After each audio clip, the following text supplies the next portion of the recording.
semuanya, kami dari kelompok 2 ingin menjelaskan pengertian serta contoh pembangunan berkelanjutan dan pembangunan manusia di Indonesia pada saat ini. Oke, baiklah. Pertama, kita harus tahu terlebih dahulu apa itu pengertian pembangunan berkelanjutan. Berkelanjutan merupakan proses pembangunan lahan kota bisnis masyarakat yang berprinsip memenuhi kebutuhan sekarang tanpa mengorbankan pemenuhan kebutuhan generasi masa depan. Nah, selanjutnya kita masuk ke contoh pembangunan berkelanjutan di Indonesia saat ini. Contohnya adalah pembangunan berkelanjutan bidang kesehatan di berbagai pelosok desa, misalnya tersedianya bangunan rumah sakit permanen di desa. Contoh lainnya, pemerintah Indonesia juga saat ini telah membangun fasilitas transportasi dan infrastruktur yang memadai.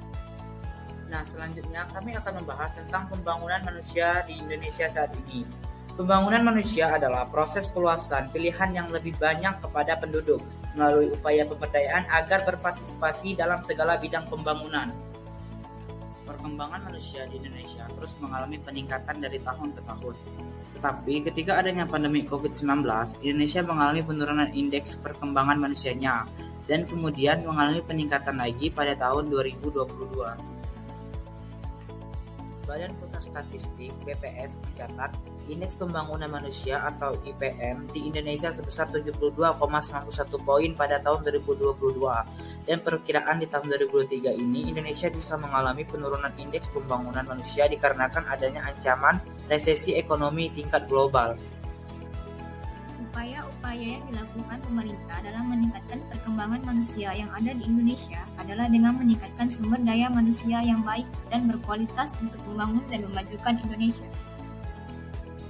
Jadi, sumber daya manusia sangat berperan penting terhadap pembangunan suatu daerah. Salah satu peran pemerintah dalam meningkatkan sumber daya manusia yang baik dan berkualitas adalah dengan meningkatkan capaian pembangunan SDM, salah satu contohnya dengan pendidikan. Memang, tantangannya saat ini adalah karena capaian pendidikan di Indonesia masih tergolong rendah, dikarenakan banyak anak-anak yang tidak sekolah karena berbagai faktor, salah satunya faktor ekonomi. Tetapi, pemerintah berusaha menyediakan berbagai bantuan agar anak-anak di Indonesia ini bisa bersekolah, salah satunya dengan program BIP atau program bantuan pendidikan untuk pendidikan formal dan non-formal. Salah satu contohnya adalah beasiswa. Sekian penjelasan dari video kami. Kesimpulan dari video yang kami buat adalah pembangunan berkelanjutan adalah proses pembangunan untuk memenuhi kebutuhan sekarang tanpa harus mengorbankan pemenuhan generasi yang akan datang. Dan pemerintah Indonesia terus berkomitmen dalam melaksanakan pembangunan berkelanjutan yang bertujuan memberikan akses pembangunan yang adil dan inklusif, serta menciptakan pembangunan yang merata dan stabil di semua lapisan masyarakat lewat pembangunan infrastruktur, transportasi, dan kesehatan.